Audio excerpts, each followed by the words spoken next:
Okay, guys. So it's my pleasure to introduce our guest speaker, Dr. Jerry Martin. Thank you.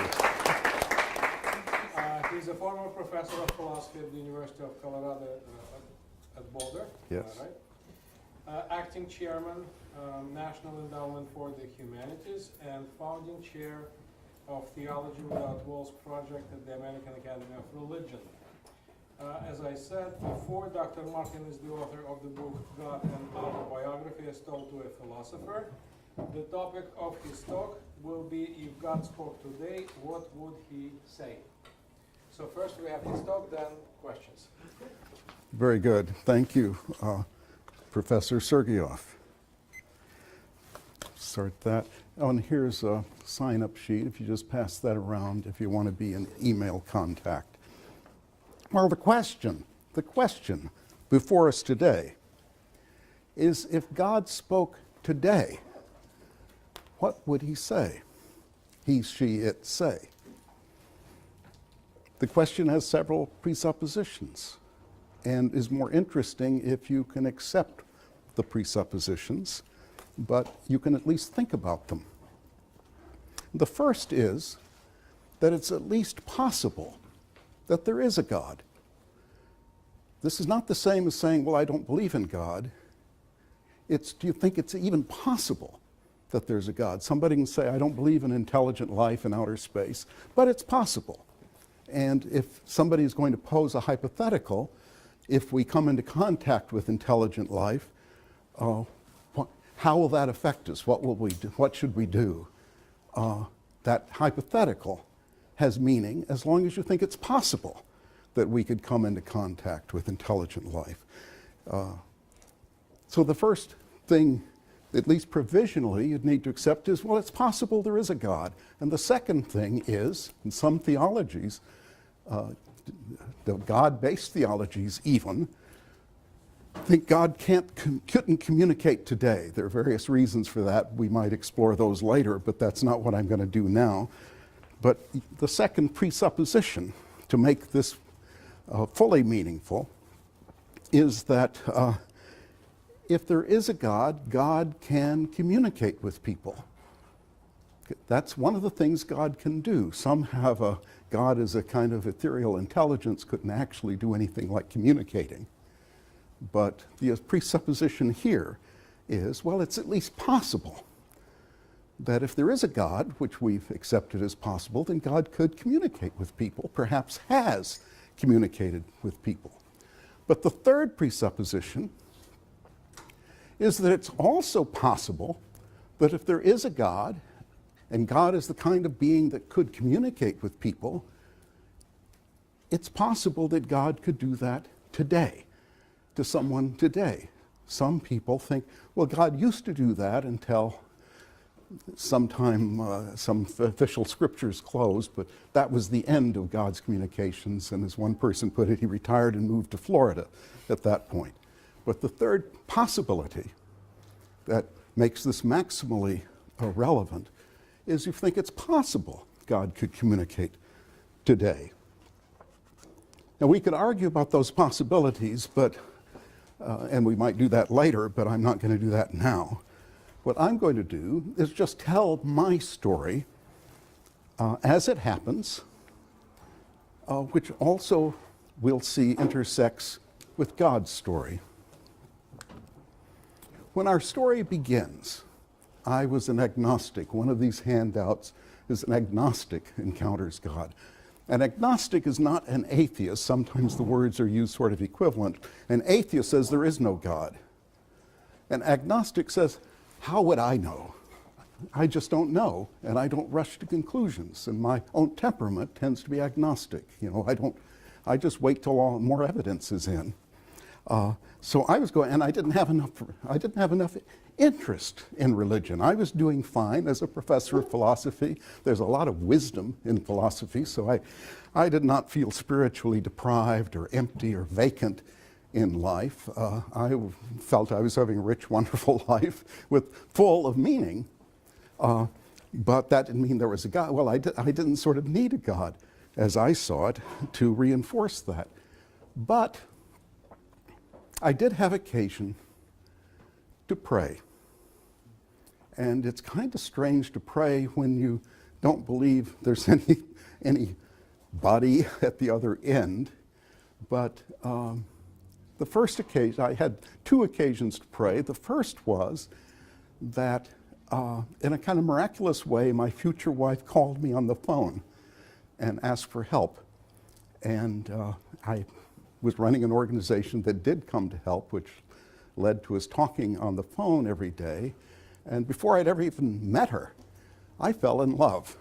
And then I met her all the better, you know. And then it's sort of the first miracle, after I've been divorced for a number of years, thinking, gee, where's Miss Wright? Miss Wright actually calls me on the phone. And the second miracle is she actually loves me, of all people. Just this one, and one's life is transformed. I describe the transformation in the book, but life goes from black and white to technicolor when you have a true loving relationship with someone. And so I just felt a welling up of gratitude. And I didn't believe in God or anything, but I felt an urge to express that gratitude because I hadn't made this happen. It just came into my life.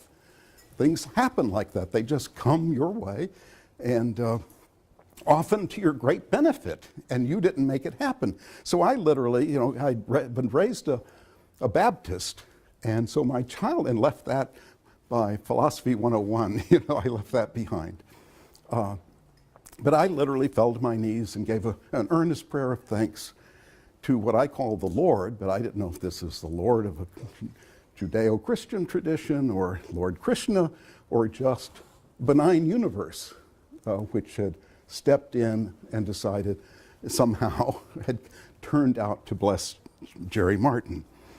That didn't change my beliefs. I just knew this was a genuine, authentic expression, feeling that I had and a desire to express, and I didn't see any reason not to, and I didn't worry about it afterwards. It was a moment that came and went.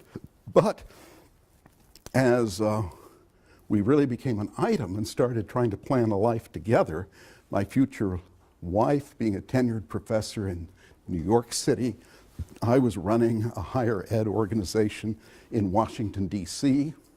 How were we going to make, we didn't want an affair, we didn't want one of these awful commuting marriages. Those work for some people, but it's not what we had hoped for.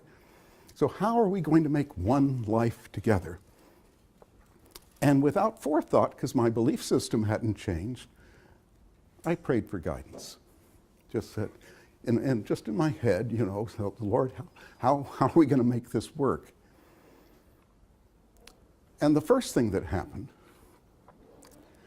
was what I guess in the old days they would have called a vision. It was kind of like a hologram a few feet in front of my eyes of a rising, sparkling, multicolored fountain.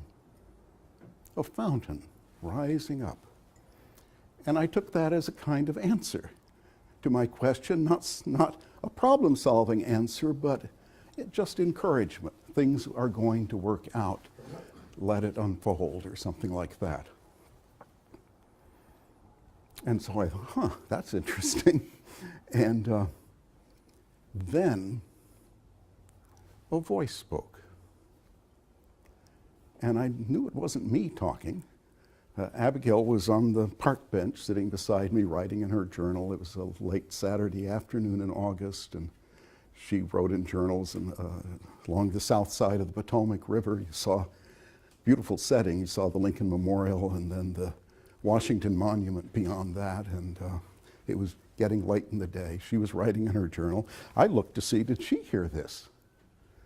I wouldn't have been surprised if she had, but she didn't stir at all. So I thought, the voice is just for me. The other thing I did was ask, since it's not me talking, there is a voice, who is this?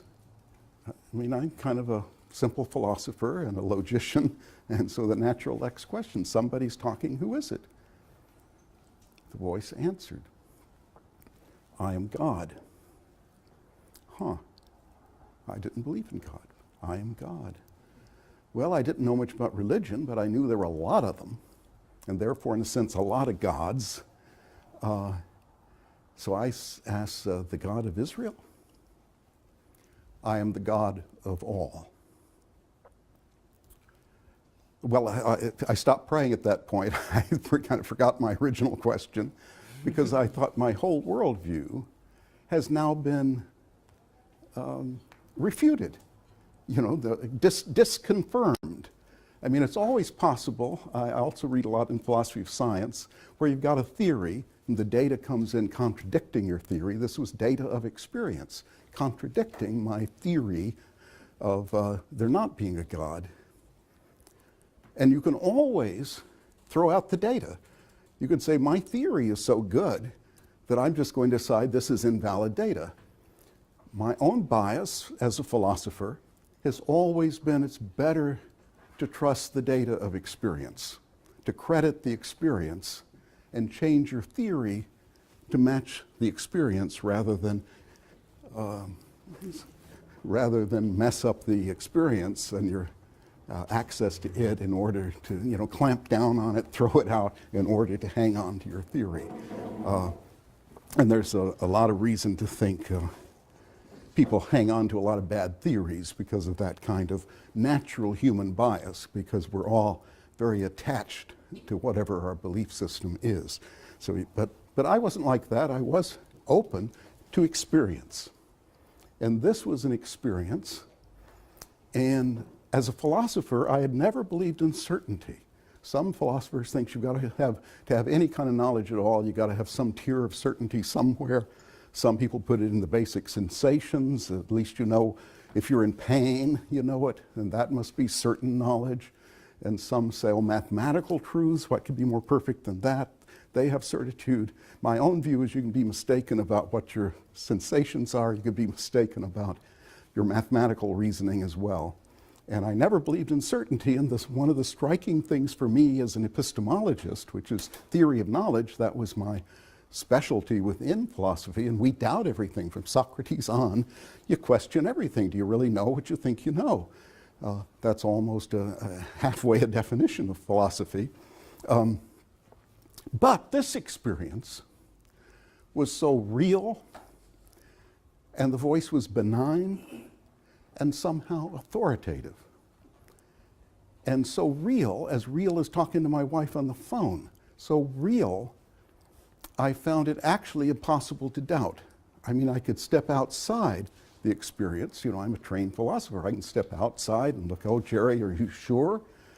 Because I know that there are people downtown with signs, the world's going to end tomorrow, and they think they're hearing God. So I knew intellectually there's nothing easier to be deluded by than some, sort of religious thing, voices in your head and so forth.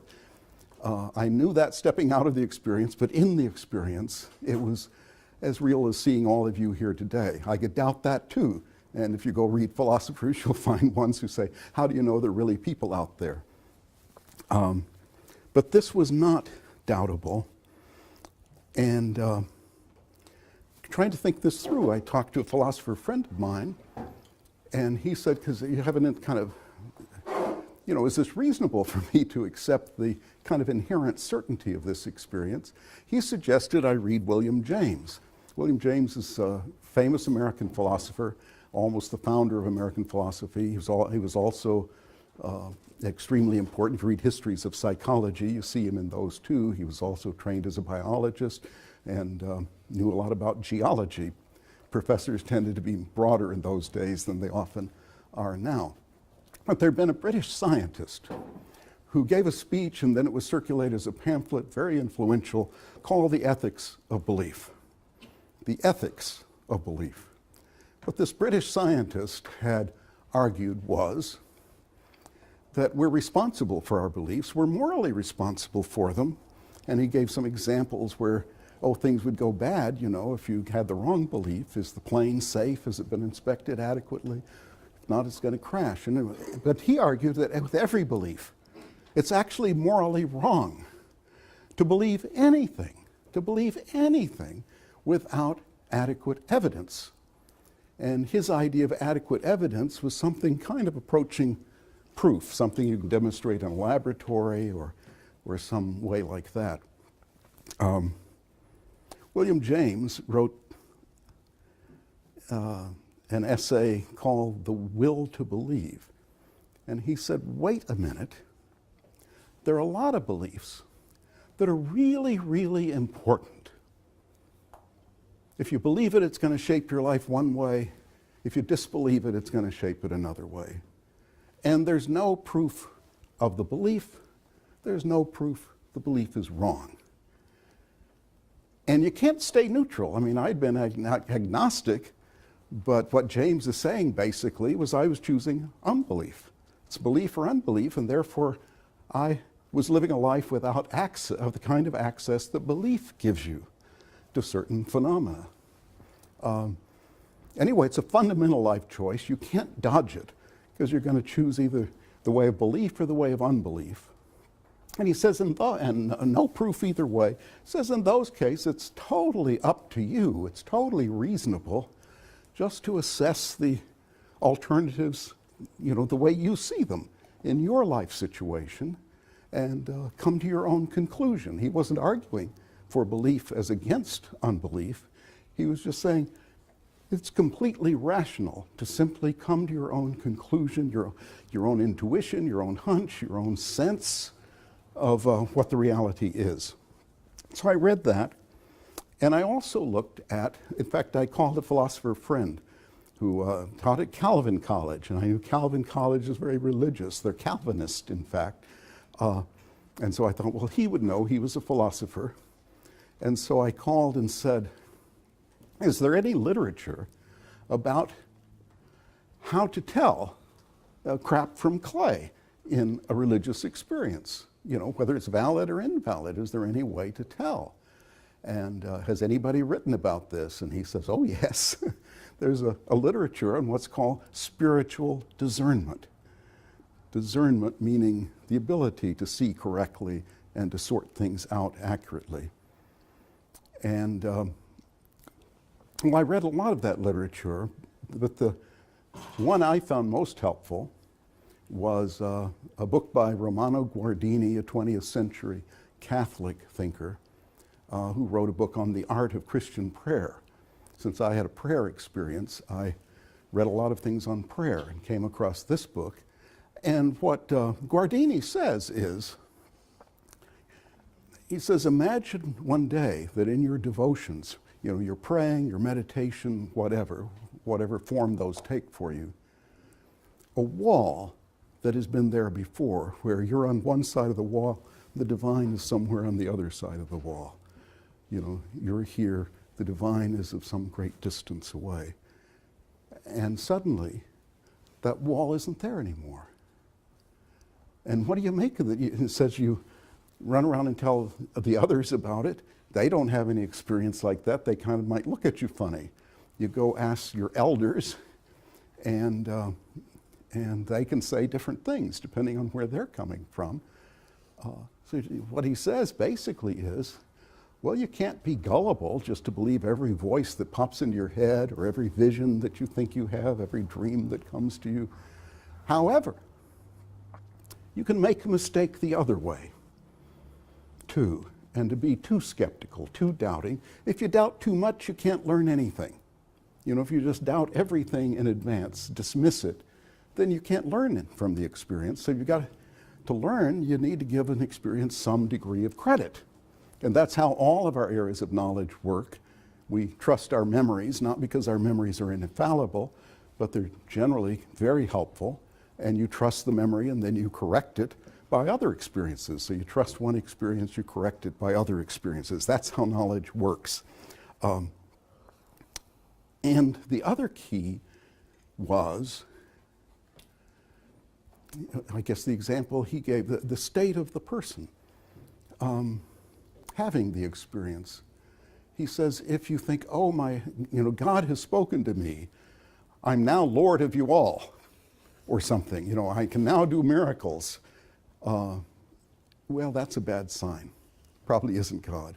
Or I can now, the Lord has told me to rob the bank or cheat on my wife or something like that, do something I had a urge to do. That's a bad sign. And one of the most common is ego. You do feel the kind of lordly swelling up. And I remember I felt very special. Wow, this is something. And as soon as I felt too special, the line went dead. I'd previously been able to talk and get answers. And at that point, it was as if someone had literally cut the telephone wires. The line went dead. And I thought, you got to watch that. So you can feel close to God.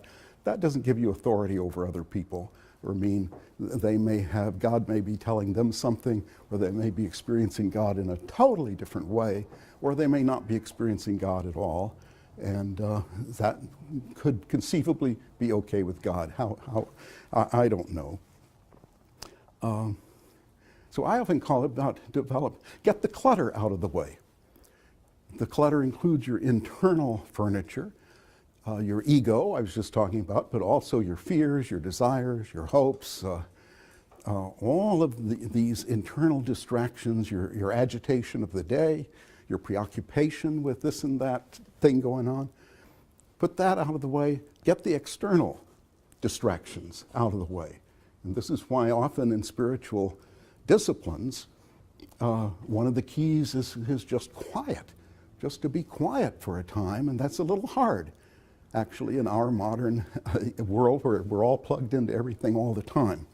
And I often just think of it as the clarified soul. In other words, get all this stuff out of the way that's going to interfere with the sense of the divine coming into you or distort it in some way. So you need to be as clear a receptor as possible. And there is a theoretical backing if you go on studying philosophy, an area that's developed called virtue epistemology, and where it says the main problems of knowledge have to do with how we're handling our own cognitive equipment. And you can go too far one way, being gullible, you can go far to another way, being too skeptical, and so it is with other kinds of questions of knowledge. You have to kind of keep yourself well-centered in every area of knowledge. One day, Abigail asked me whether I'd ever had a previous spiritual experience. And I at first thought no, but then, sometimes you have an experience that's striking, but especially in our very secular age, if it's a spiritual experience, you kind of put it away. You put it on the shelf. You might be embarrassed to tell friends. I was embarrassed to tell friends God's speaking to me. Sound like a nutcase? And yet here God's speaking to me, and it seemed to behoove me to tell somebody. But you have these experiences, and you put them on the shelf.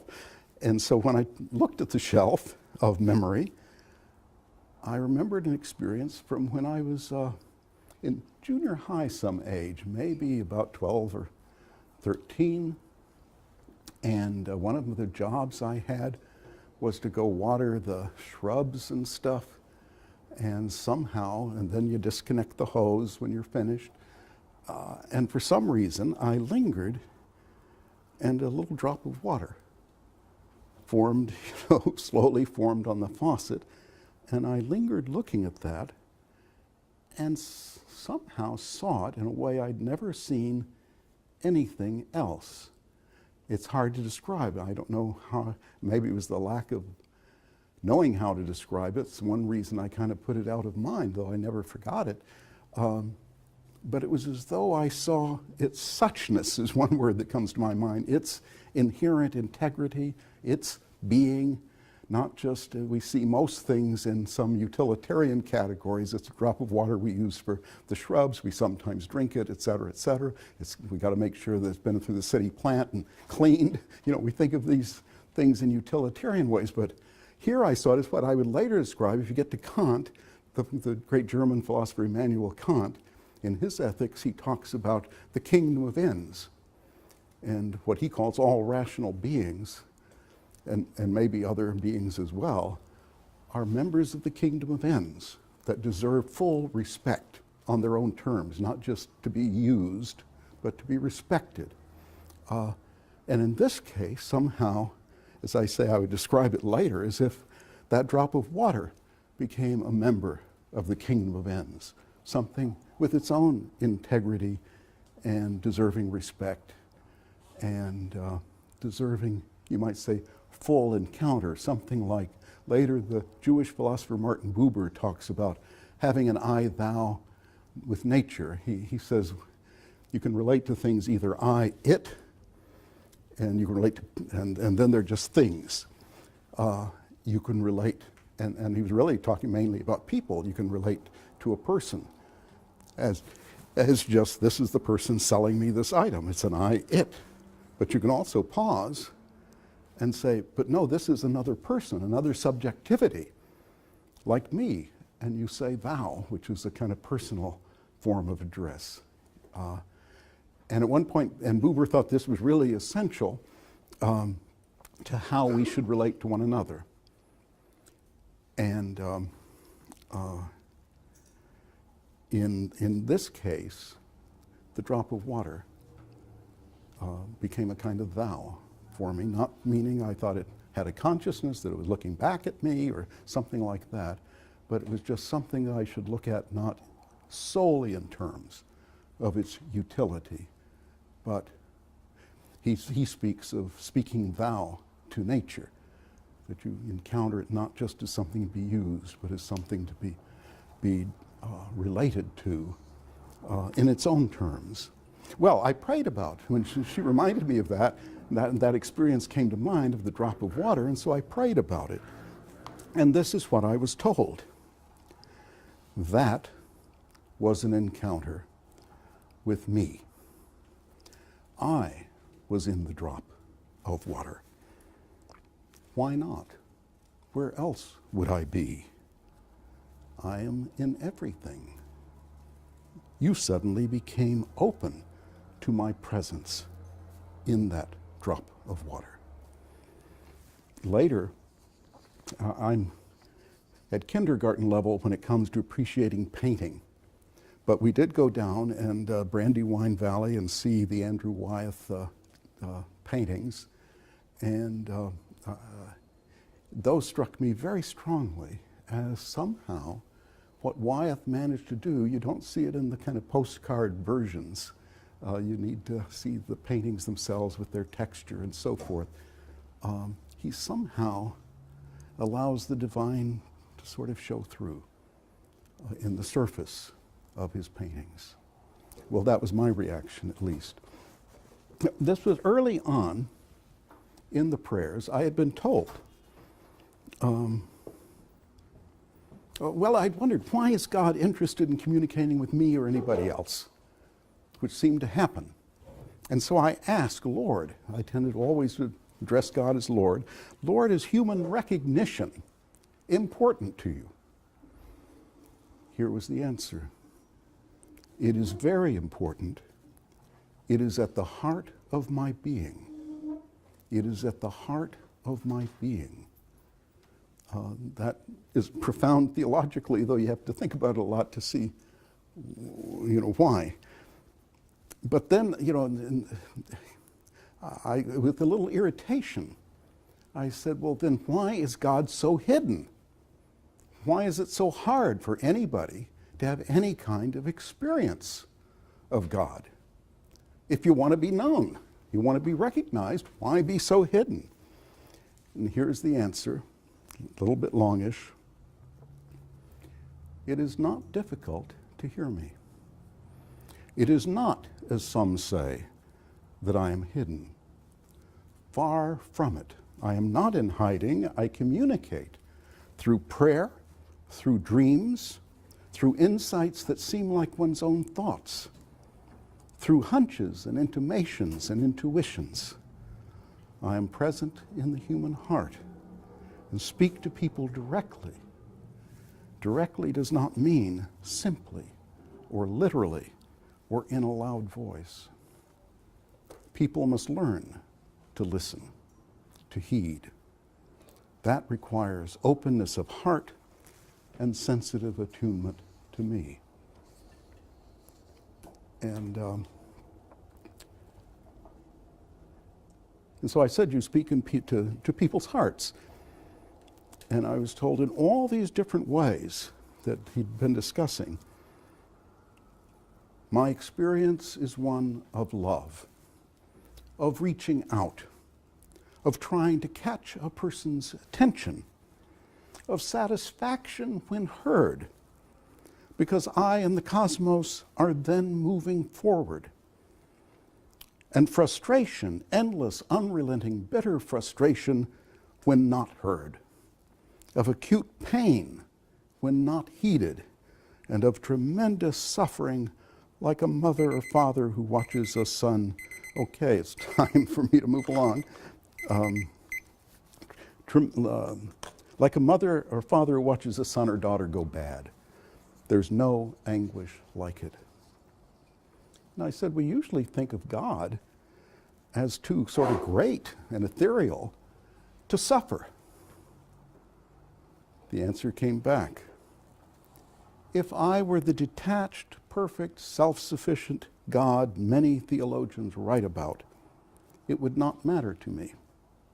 But I am not such a God. I care about human beings. I care about each and every human being infinitely, in a direct and total way you can only begin to imagine. I care what human beings do, and I am sorrowful when they do wrong, when they do not meet their historical moment in the right way. And at one point, and I'd ask, what's it like to be God? He said, like being the director of an improv theater where the actors are either deaf or not paying attention. And so, the director is going like that. What do you want, Lord? I want to be close to human beings, for them to be in harmony and attunement with me. But I was told you shouldn't strive for moments of union per se, for peak experiences. That is self-indulgence and a mistake of some who seek mystical experience. The shallow seeking of union with me is a delusion. The goal is to be in tune with me. The work will flow from that. This is not just a matter of doing your duty. It is coming into alignment with me, like two singers doing a harmony. Well, at one point, I was told, I want you to tell my story. And in fact, I was given in prayer the title, God an Autobiography. It's God's story as told to me. And I first thought, hasn't your story been told before? I was thinking of the Bible, given my background, and I was told, yes, but it's time for it to be told anew and not in the same way. We're entering an unusual time in the history of the world. The old religions are coming apart, yet there is a renewal of religious spirit. The new spirituality is often aimless, made up, impressionistic, psychologized, sometimes flaky, and even dangerous and demonic. But there's gain here as well. The old revelations were limited. They fit the understanding of people at the time. The messages were sometimes garbled or misunderstood or distorted over time. But the old religions are mostly based on insights, revelations I gave them. But they became rigidified. Partial insights were mistaken for the whole. Well, if you recall, I was told at the beginning, when I said the God of Israel, and I said the God of all, which isn't actually a yes or no answer to the God of Israel question. And at one point I was guided to read the kind of thing you all have been studying, the foundational scriptures of the kind of ancient religions, and to pray about those, and basically to ask, Lord, what were you doing with the ancient, with the Chinese, with the people in India, people in Israel, and we went into Zoroaster, which would be Persia, and the ancient Egyptian text, and so forth. What were you doing? What were you up to And I was told I need to come to people in all their particularity, not to mankind as such. The Chinese is one way of being. The primitive is one way of being. I come to each in its own terms. Each enables me to show a different side of myself. Do you think I could come to the ancient Jews in the same way I came to the 7th century Chinese, to Americans today? So God comes to each culture, and perhaps each individual, in that culture or that individual's own terms, and this actually enables God to show different sides of the God self. The implication is God is not simple, but God is highly complex, has many different aspects. And I wondered why God didn't say, just give the same story to everyone, or give everybody the whole story. If there are these many, many sides, why didn't God just spill all the beans right up front?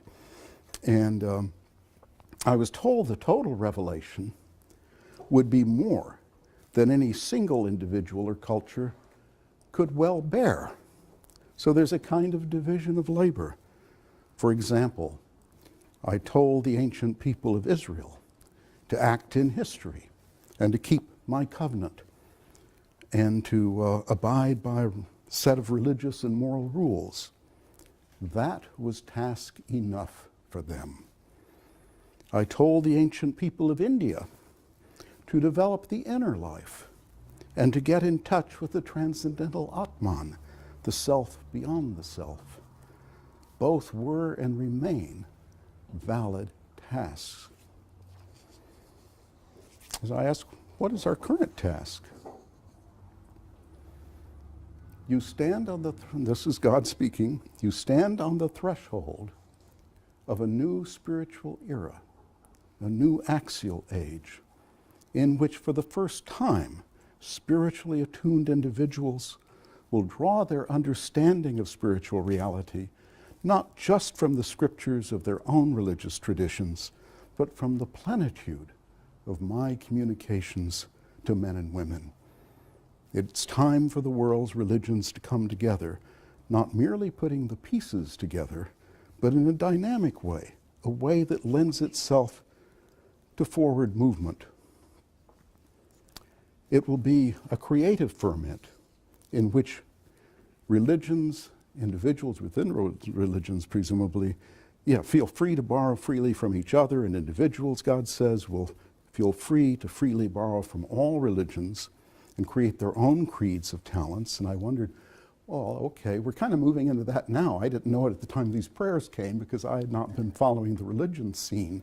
But we have an awful lot of interreligious activity, of religions moving from a culture they used to be into a new culture. In America particularly, you can have a dozen religions in the same neighborhood these days. And so I wondered, okay, we're beginning to do this now, I think. Once we've sort of traded truths with each other, traded our insights back and forth from the different religions, will that sort of be the end of the story? And I was told, of course, it won't be the end.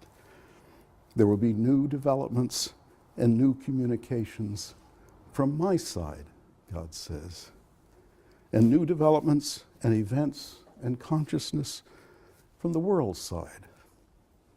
The cutting edge of spiritual development will continue. So let's stop there. Thank you all for listening. Sorry I went on too long. It's an interesting question. Suppose God started talking to you and you thought, hey, this sounds like God. You might have more doubt, though I think if God spoke to you in the authoritative, very real way speaks to me, you might not have so much doubt. But anyway, if you thought, maybe I have God on the line, what would I ask? I ask certain things, some of them because I'm a philosopher, but a lot of them just because I'm a human being, that, life and death questions, ethical questions, and so forth. And anyway. Okay, let me let me be the first one Okay, to break the silence. break the ice. Since, I don't know. since we are in the world religions class, Yes, so I have several questions with regard to some of the topics that we are discussing in this class. yes, First of good. all, in biblical tradition, prophets and biblical prophecy in general has two elements: prediction and warning. Prediction, position. Prediction of the future. Oh, prediction. And warning. And warning. Oh, prediction and warning, yes. And usually scholars tell us that warning is more important than prediction, Okay, because prophets usually come when times are bad, when we are Yes. in trouble, yes, in order to warn us, yes, to change our ways. So your message, from what I hear, yes, seems very positive. yes. Any warnings? And what? Any warnings from you? Oh, any warnings? I actually do not see my role as prophetic, other than in a much broader sense than you're describing. In fact, as I started learning something about religions, I saw there are prophets and there are seers and there are gurus and there's this, that, and the other thing. What is my role? Because I didn't seem to quite match any of them. And I was told just to be a serious reporter of what you're told when you pray. Now, if you ask what I'm told, are there warnings? There are lots of things, errors in religions that are corrected. You might call those warnings, but I took, in spite of this final quote about you're on the threshold of a new spiritual era, I don't even take that to be exactly a prediction. But the warnings would have been like when I ask, why the new revelation, and was told, well, there's a new spirituality, but it can go all the way over to the demonic. A lot of it's just flaky. It's no good for someone just to go around, well, I'm just going to believe everything that I like, as if it's shopping in a candy store, or what my group believes or something. I want to believe what's popular. I want to sound profound, so I'm going to latch onto this. So those are the dangers. The dangers are where you're not in attunement, and so that would be the warning. And you're not necessarily in attunement if you're, quote, very religious, because we now talk a lot about those who are spiritual but not religious. But there are a lot of people who are religious but not spiritual. So there are traps both ways, and there are kind of warnings against that. So it's interesting that you do not see yourself as a prophet, but as a reporter. Except in this broad sense that What is the a prophet is a messenger. Yeah, prophet is a messenger. Yeah, prophet is a messenger, but not in a predictive sense. How do I know what's going to happen? And anyway, that, I'm actually told somewhere else in the prayers that God doesn't know either. And there's a whole story about the nature of God here. The kind of the most standard theological view is God is omniscient. But the God who speaks to me is very personal, is actually evolving, is changing over time, is changing in part by interacting with us. God's very interactional and relational, relates to us. And we have freedom, and so who knows what we're going to do, and therefore, and God, who knows, God isn't sort of pre-planning what God is going to do if we do this or that. So that's not known. So the improv theater was a rather accurate thing. He says at some point, we're all trying to find our lines, and that includes God in trying to work with us in the best possible way. Does that make sense? Yeah. Okay. Here's a question.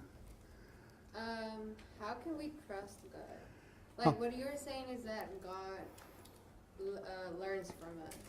Yes.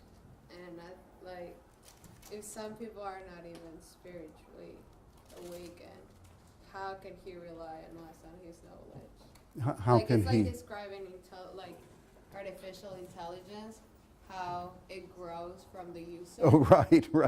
Like, it's kind of like the same relationship, so I don't know how we could trust God if he has to learn from something as beings as flawed. as we are. Oh yeah, but you learn from dealing with flawed people too, right? A lot of your life lessons Yeah, that's true. are from dealing with flawed people. And a lot of the learning is that different people react to the divine in very different ways. You look at the Chinese way, where they're looking for one version of the Chinese way. They're looking for the harmonies in nature, and nature here doesn't mean just in the woods. It means the cosmic, nature, the whole. And what God tells me is that, I became that kind of object for people, which made me, God, realize that aspect of my nature. So, that's kind of, it's not that the Chinese were perfect, but insofar as they were really responding to the divine, God was also learning something about God's self. The way when you relate to people, maybe in a new situation, they relate to you differently. They may appreciate a good trait of yours, for example, that you had not noticed. And you say, I just learned I have that trait. It could be a bad trait. I just learned I'm arrogant. And I just thought I was self-confident. But so they kind of point this out. So they don't need to be perfect for you to learn from them. And the great learning is the positive side, where you realize more of yourself by their seeing more in you than you had. Your encounters with God, did this create a higher sense of faith with you or anything like that? Did it build your faith, or did it make you...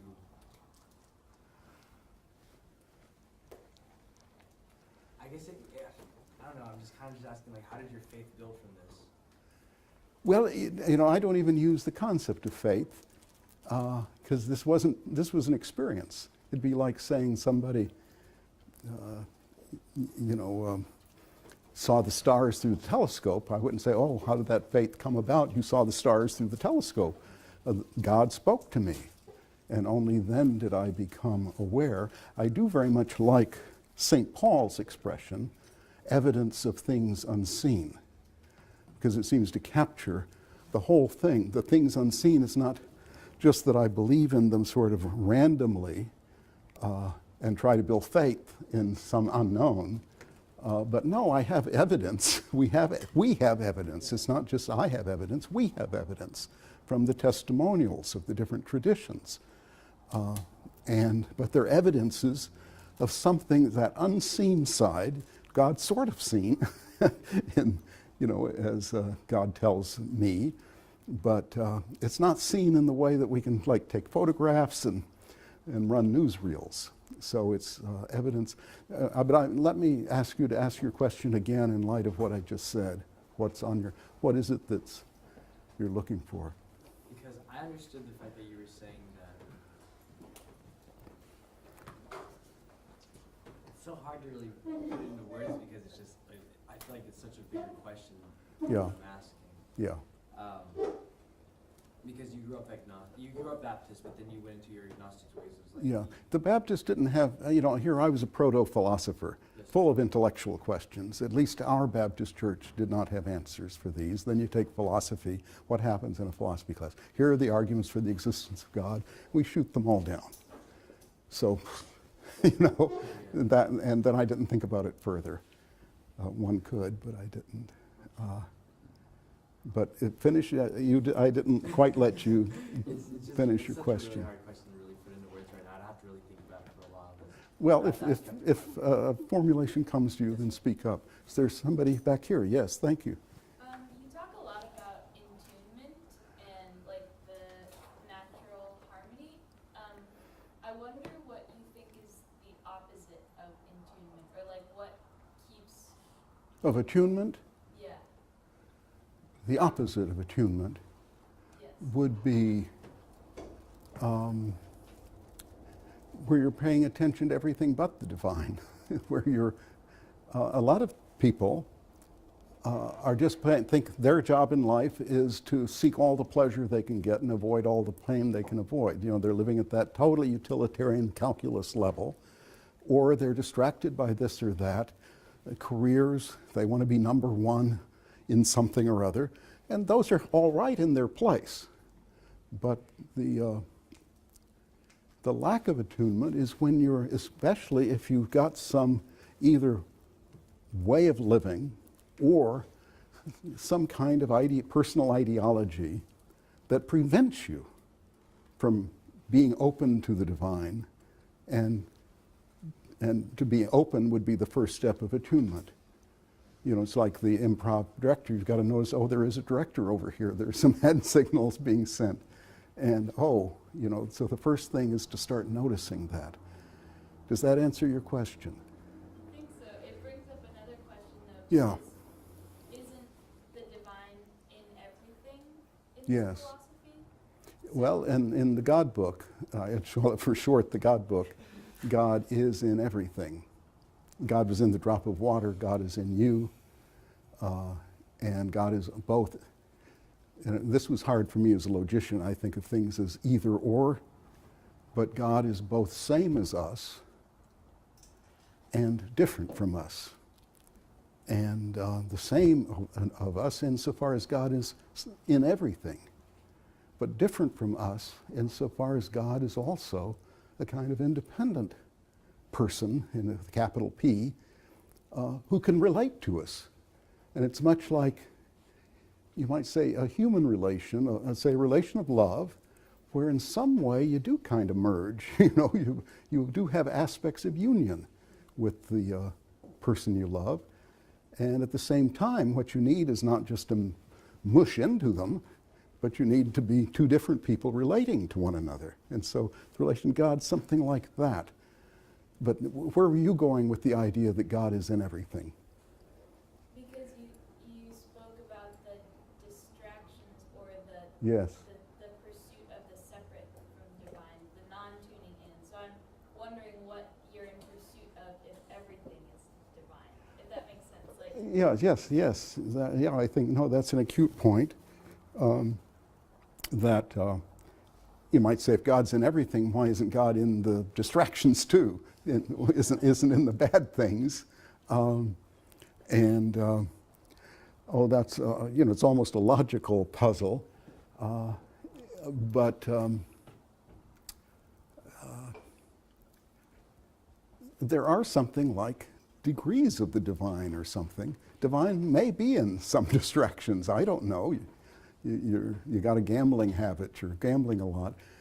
God's part of the dice going around, or what do roulette wheels do? Anyway, God's there too. However, in your spiritual life, if that's how you're living it, you know, with a kind of obsession, addiction to gambling, then you're not going to relate in any other way to God. Maybe you can relate to that peculiar, that there's an object there. You can have an I-thou relation with the roulette wheel, which would actually break the addiction, because the addiction relies on an I-it relation. The addiction relies on it being your way to, I don't know, get rich, or whatever the motivation for gambling is. Maybe it's to wreck your life. But anyway, that's interfering with relating to the divine in that distraction. Yeah. Do you think when people talk about like God's timing and like in your life, or like you get things at the right time at God's time, does that support what God said to you about him not being all knowing, or do you feel like that like contradicts that statement? And fill that out a little bit, like make a little story. God's So, timing, Yeah, say like Like you really what? want this job or something, Uh-huh. and like you're not getting the job when you want it, and you'll have people say to you, "Oh, in God's timing, like you'll get it." oh, right. That there's a sort of time for everything. There certainly is a sense of time in what God has told me, that, and it's part of what you pay attention to. And certainly it's a big difference between me now and me as the agnostic that I was before. I always, you know, poo-pooed, made fun of people who sort of thought, oh, who took coincidences to be divine signals of some kind. Now I don't. Not every some things are just coincidences, but now I pause and I ask myself the question, is there a message for me in this? But it's important to remember, God does not write the script in advance. So it's not as though God already has, I mean, it could be, some job for you later. You don't get it now, rest assured you'll get it later. There's an awful lot of feel-good impetus in religion, a lot in the TV preaching, where don't worry, you're going to get everything good. God is going to make everything always work out. That doesn't seem to be my observation of human life. God sometimes, I do have the feeling that God kind of, I think of when you did pinball, you could kind of jiggle the table a little bit and that would help it. If you jiggled it too much, you lost, the machine shut down. That God has a thumb on the scales or jiggles the board a bit, that God is not inert in our lives. Nevertheless, it's the script is not written. We and God are writing the script together. And we write it by paying attention. I mean, if we're writing it well, we're writing it where we're trying to be in sync with the divine partner. And then you have a life with a very rich story and a drama in it. Yeah. Does this create fear in your life of like being a loner in a type of way because you are the only person in this room who's talked to God? Yeah. Does this Well, I create think some of you are and may not know it, but anyway, I'm the only one who knows it. who knows it? Yeah, who's had this vivid experience. Is this creating type of kind of like a fear of not solitude, but like being alone, like you're the only person who's talked about this today, really, for me. Oh, right. And so that's what you mean by sustaining the faith earlier. That's profoundly difficult. Profoundly difficult. I believe in the God voice, can't doubt it. As in the first draft of the book, there were many prayers where I'm saying I'm trying to turn down the assignment. Those got very old, I realized, and I think there's one moment like that I include in the final version. And the reason was I was in Washington, D.C., had worked hard to get a reputation and connections and powerful friends and so forth, and had succeeded. And I thought, now they're just going to be telling each other, did you hear what happened to Jerry Martin? He thinks God talks to him. I just thought, there it all goes. The entire reputation down, my friends gone. And I still feel, it wasn't until I was giving a book talk that I told my neighbors this. And my standard prayer, this is good prayer for all of you. My standard prayer has 4 parts. It's, Lord, help me to have the desire and the understanding and the strength. And part 4 is the courage to do thy will. And I'm told early on, because I said, how will I get anybody to hear? And God says to me, that's the courage of the messenger. And I guess those prophets in the Old Testament that Mikhail was asking about, they were a culture that recognized this role. That'd be rather different. We're in what the religious people call a secular magisterium. The official line now is secular. And for various reasons, it's socially awkward to mention even milder religious experiences than mine. But since the voice is real, and Wade didn't finish how I took the William James story when he says, well, you got to make a decision. I thought, okay, what's my decision situation? I can either believe the voice and act on it, or discount the voice and not act on it. If I believe the voice and act on it, and it really isn't God at all or anything remotely close to that, what's the worst case scenario? What's the worst that can happen? Well, I was having to cut my job back, so I'd lose income, status in Washington, my friends. Okay, that's bad, but I thought I could live with that. What's the alternative? It's that it is God. I accept the voice. I believe in God. I try to follow what God asked me to do. And it is God, or no, I'm sorry, I'm misstating it. suppose I don't believe in God. You know, I reject the voice and say I'm not going to follow the voice, and suppose it is God. God had been calling Jerry, Jerry, Jerry, Jerry, and I keep saying, you know, go away, go away. Then I thought, you know, Socrates heard a voice. It's the beginning of his getting into trouble. You know, all these people, Moses had the burning bush and talked to God, and what if all, and St. Paul, and what if all of those people, George Fox, who founded the Society of Friends, the Quakers, had a voice. And the Quakers seem kind of good, you know. What if all of those people had said, as I was inclined to, sorry, Lord, this is just too strange, too socially embarrassing, I'm not going to do it. And I thought that I couldn't live with. It means I would have missed my whole purpose in life, you know, the whole shebang. My purpose in life was not to be at a certain point in the power structure in Washington or have this set of friends, or compared to doing what God wants. And also, as a philosopher, I started thinking it through. As an epistemologist, I actually somewhat developed what I call an epistemics of trust. I mean, it started dawning on me that all knowledge, Descartes popularized this idea of doubt. You got to doubt everything. But actually, knowledge always works starting with trusting something. You trust your experiences first, and then you build on that. You correct them. The stick looks bent as you move it into water. It appears to be bending. Well, you study that experience and develop optics, and so you explain exactly why it appears bent in water, the refraction, and so forth. So all knowledge begins with trust. All science begins with trust in the previous scientist, even as you're amending them, correcting them. You trust your fellow scientists because you can't do the experiments in every subfield of your science. And Michael Polanyi has a wonderful book, Science, Faith, and Society, where he stresses the fiduciary relation among scientists, that you kind of have.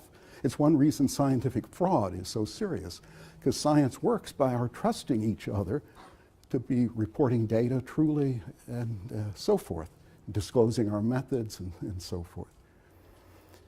Any other questions? Okay, back here, 2 questions.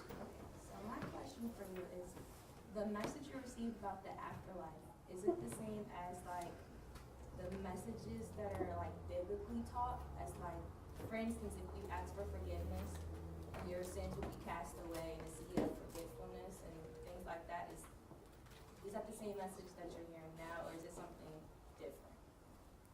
I can, it was actually something in my text, but I realized I didn't have time, was when I asked about sin. Let me see if I find it, because it's right on this question of like forgiveness and so forth. And if I find it quickly, I'll read it. If I don't find it quick. Yeah, this is, I asked about sin at one point. And what I was told is sins are very different from what the Baptist told me.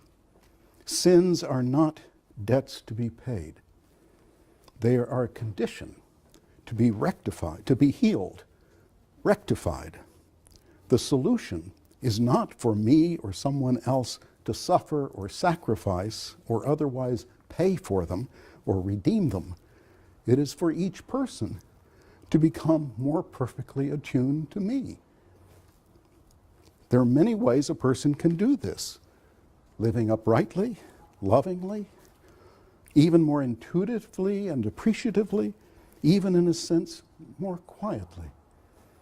Some hear my voice clearly, some walk with me through all the travails of life. Others love their husbands and wives and children and neighbors.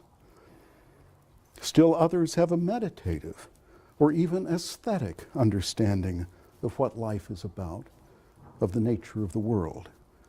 I am present in all these modes of experience, and each one moves the individual and his or her community closer to me. So kind of number one, you don't have to be forgiven. What you have to be, I mean, you may need to be forgiven by people you've wronged, but you don't need to be forgiven in the cosmic sense. You just need to change your ways.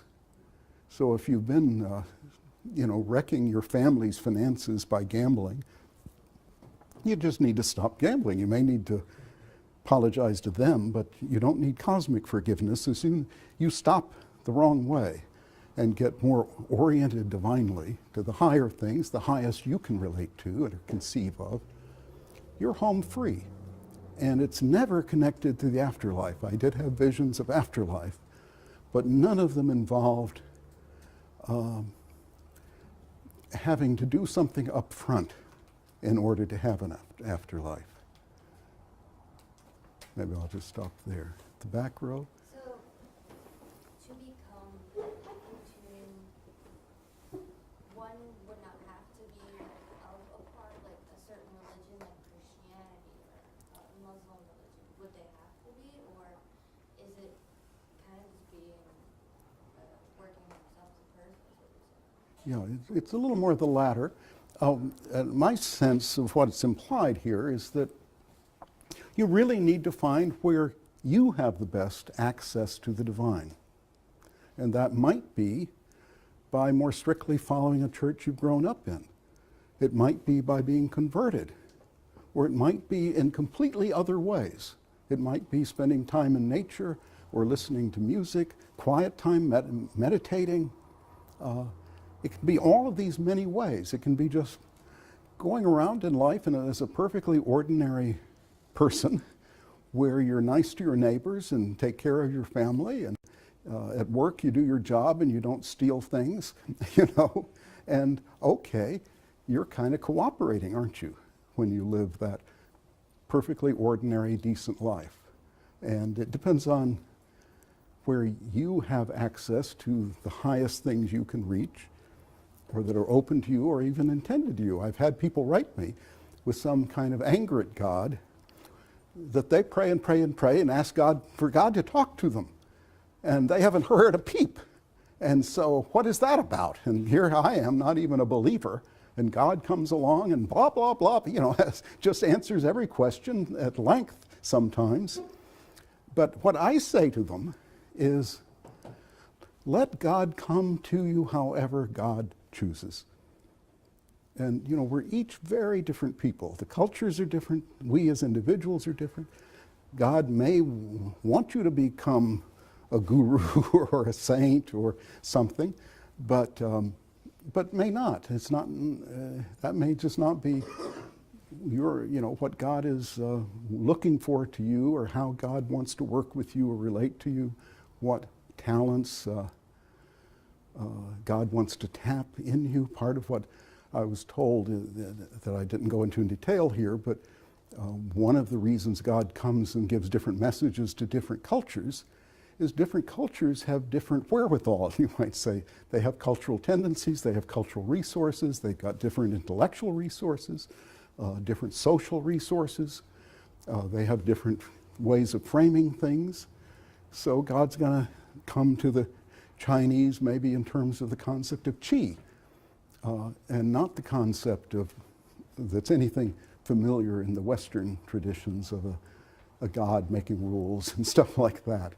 On the Eastern side, it's normally not a God making rules, though there is nevertheless still a strong sense of divine attunement, but it's attunement to God in a different way. So in a culture like ours, highly pluralistic, your place can be in a church, and churches have many advantages, but it doesn't have to be. Yes? So our level of being in sync with the divine or God Yes. in the present makes our consciousness on this planet better. That's obvious. That would be, yeah. But you said there's no prereq for the afterlife. Right. So someone who goes through this life entirely out of sync, that's not going to stop them from the next, right? Right. Right. Your God is too accommodating.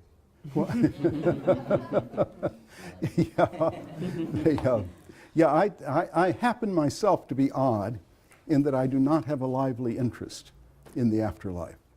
I kind of figure what happens will happen. I'll be very interested to see it. And I have a kind of sort of somehow trust that that'll be fine, whatever it is.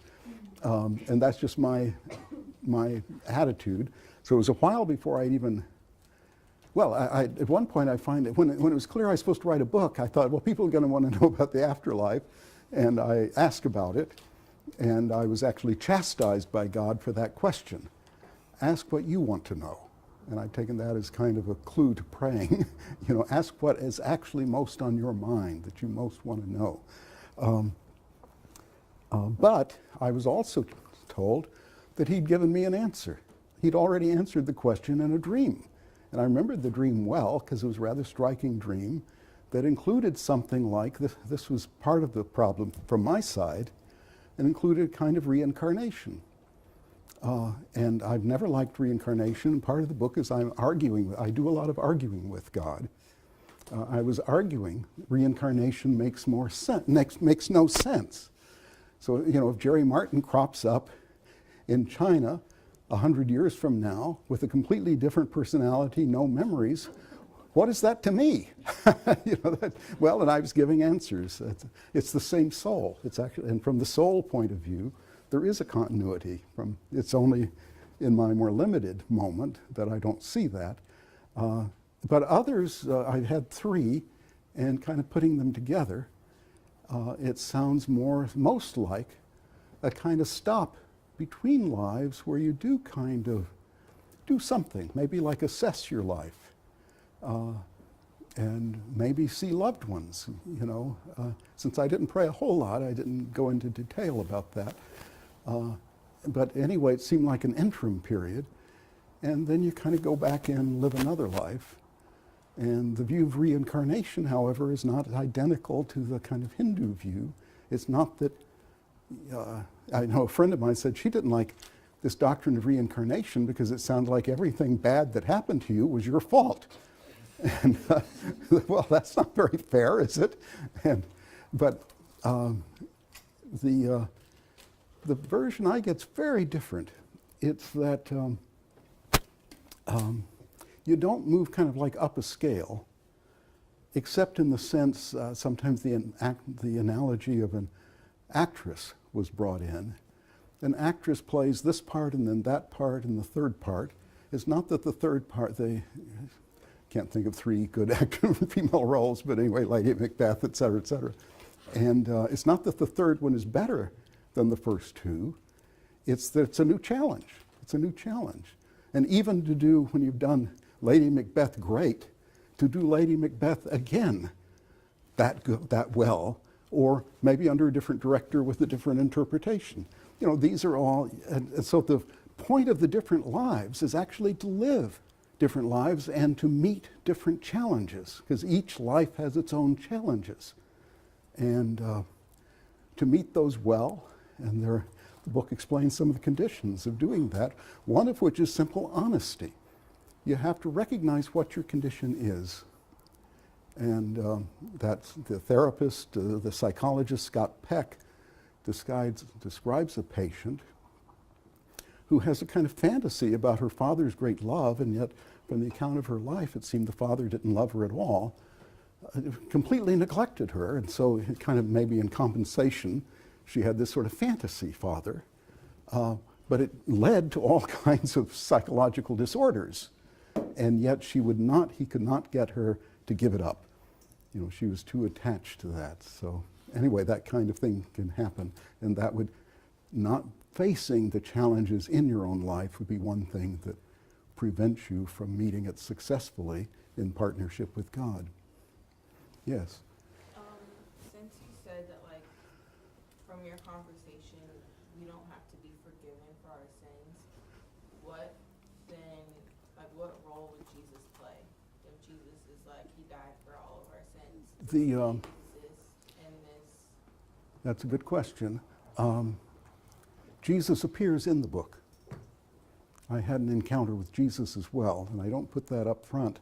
One is because the total message of the book isn't exactly Christian, or it's Christian plus, and Hindu plus, and so on. But also I think, well, God sounds like one thing, Jesus sounds like another. But I did pray about the role of Jesus, And the role of, well, it's two aspects. One is Jesus was human as well as divine. Of course, we're all both kind of human and divine, but Jesus was human and umpty-ump, like 100% divine. And we're like 20%, you know. And so it's a great model of how a human being can express, you might say, unconditional love. Love your enemies. And I remember reading somebody maybe on Facebook saying, I cannot love my enemies. I've tried, I've looked in that direction. There's no way I can love them. Jesus could. Jesus could. And the other is Jesus as Son of God, and I was told that language is appropriate. In language of incarnation is appropriate. That I think at one point God tells me, this is almost a quote, I expressed myself through him, as though, you know, you play a song and you're expressing yourself through that song, and that song therefore is you. You know, I mean, it's an aspect of you. Jesus was like that, God's brushstroke in human form, or God's tune in human form. And since Jesus relates 100 in a kind of something like an identity relation with God, if you relate to Jesus, who's more accessible than God the Father, if you relate to Jesus, you can relate to God through relating to Jesus. You're ipso facto, Jesus kind of a transmitter of the relationship, at some point called a superconductor of the relationship. Relating to Jesus, you can relate, the relation goes zap all the way to God the Father, if you use that Christian language, all the way to the divine in its fullest. And that's true for all times and all peoples. So even though there are many religions and they're all show different sides of God, Jesus does have a very special role available to us. There is no sense in what I was told that Jesus is the only way. Said you can pray to Jesus or pray to God. If you pray to Jesus, it'll go straight through. Probably, I think I'm told something to the effect, if you pray to Krishna, that'll go straight through. Why not? Why would God want to say, oh, no, you know, I'm not going to take messages that come to Krishna? And I think it's a Hindu saying, but it seems to fit with everything I'm told. And then I'm told something like this: whenever you pray, the prayer will go where it's supposed to go. In other words, you don't need to worry about how it's addressed. It's as if it will find its way where it's supposed to go. You know. Yes. Briefly on that, you had Yes. said, you had conversations that implied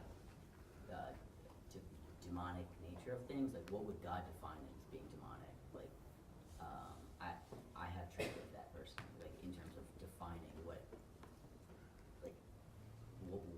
a demon is or a devil. Like, I don't believe in those things, so I have trouble intellectualizing or understanding that. I didn't quite catch that. Could you So restate it? what would God mean by the demonic? Oh, that's a good question. I think it came up only once. I would assume it would be forces. I mean, I was told at one point not every spiritual force is good. You know, that there are aspects out there that would turn you from God. Some of the what I think are most interesting prayers, I don't know if they've interested anybody else, but are about Zoroaster, where who I thought had just an amazing story of God speaking to him and his being run out of town and taken in by a king and queen in a neighboring area, and then they were attacked by the people after Zoroaster. But anyway, the visions he received, which we may have in his own language, even though this is extremely ancient, as old as the New Testament, at least. is that, well, this almost goes too far. God has two sides, sort of twin sides. They're characterized as two different beings, but the language is all suggestive of two sides, and gives human beings the choice of staying in a kind of pre-existent state that's sort of perfect but not quite real, or coming into the world and fighting the evil side. So this book is, what God tells me takes evil very seriously. In fact, I'm told at one point, it's the heading of one of the chapters. Each chapter has one of the God quotes as a heading. I think it says evil is a spiritual act, but it means the perception of evil is a spiritual act. Otherwise, you explain evil away. You say it's poor child rearing, or it's just a reaction to things in their situation, or they've got a personality disorder. But no, that's not right. There is real evil, and what evil does for the person in this context of relating to God is work very hard to prevent you from connecting with the divine. And it can do that in a lot of ways, including being, occasionally we find out that one of these televangelists is just kind of a big fraud, a guy out for money and sleeping with everybody's wives. Well, evil can take that form, turn that person away from the divine, who may have started out with spiritual gifts but found he could also make money, or liked being on stage, liked being on television. There are many traps. And so that's whether it should be personified. It was never personified in any of these prayers, but that's not natural for me to do, though in Zoroaster's revelations, evil is personified. It's this side that's at war with the primo God figure.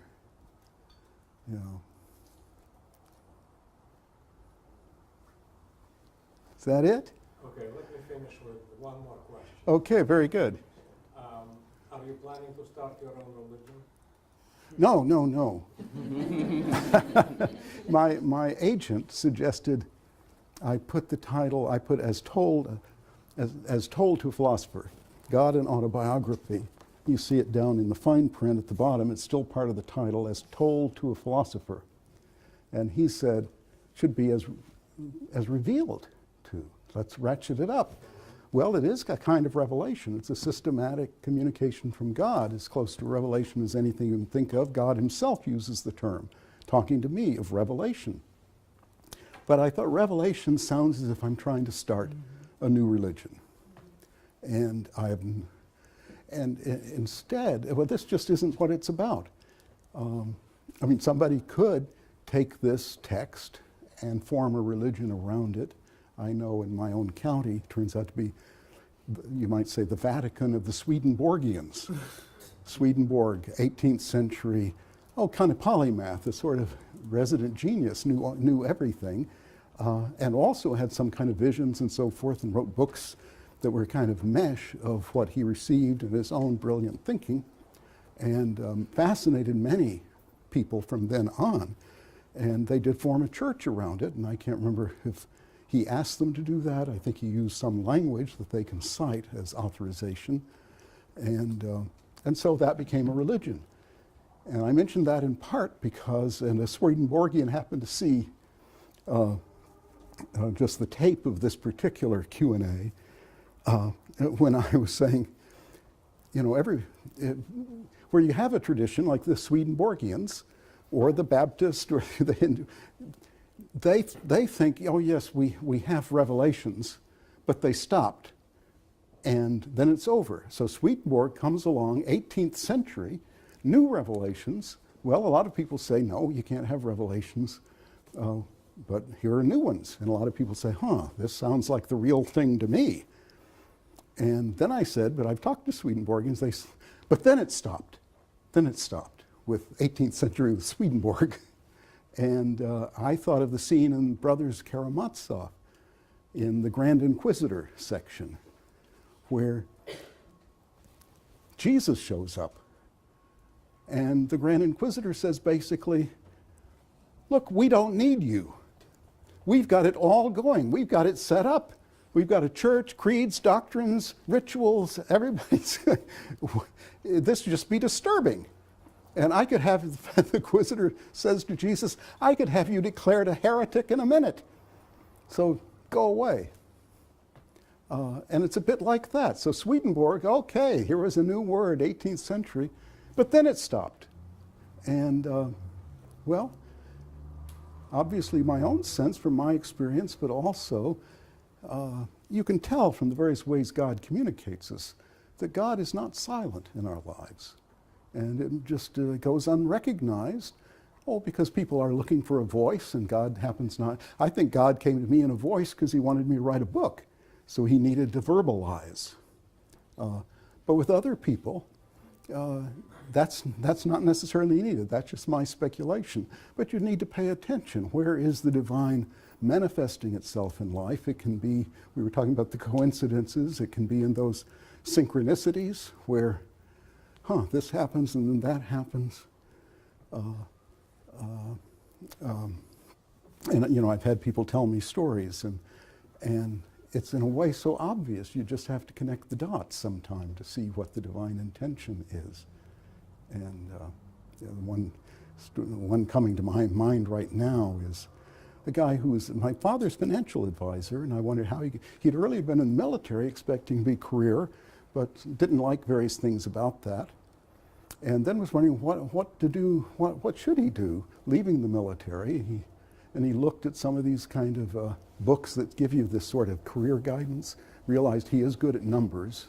So he was thinking maybe something in the direction of financial or accounting or taxes or something. At that time, when this is very much on his mind, he goes to his church for an evening service. The pastor calls him aside. He says, "Can I talk to you after the service?" "Sure." "Listen, there are a number of families in our community who have a lot of trouble managing their finances. Could you advise them?" He became a financial advisor. It just wasn't that hard to figure out. So, you know, pre-religious, I would have said, well, that's a funny coincidence. Post-religious, I would say, oh, there's purpose behind some of these coincidences than what Jung called synchronicities. And part of discernment is to try to tell the difference between random coincidence and when there's some kind of meaning here. This was not hard for him to connect these particular dots. All right, thank you. Thank you. Thank you all. Thank you.